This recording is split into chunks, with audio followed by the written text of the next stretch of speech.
শুভ সকাল। আজ আপনাদের সামনে সকালবেলা এসছি একটি মাকে নিয়ে গান করব বলে। আজ আমার মা পৃথিবীতে নেই, এই নিয়ে একটা সুন্দর একটা গল্প তোমাদের বলছি।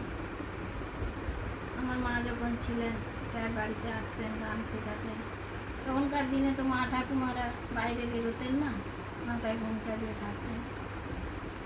মা জানলা দিয়ে বলেছিলেন স্যারকে যে স্যার এই গানটা আমার মেয়েকে শিখিয়ে দেবেন। এবং স্যার বলেছিলেন হ্যাঁ হ্যাঁ তোমার মেয়েকে আমি শিখিয়ে দেব। সেই গানটা আজ আমি আপনাদেরকে গাইছি। যদি ভালো লাগে আপনাদের জানাবে, ভালোবাসা আমাকে জানাবেন। তোমার চোখে দেখেছি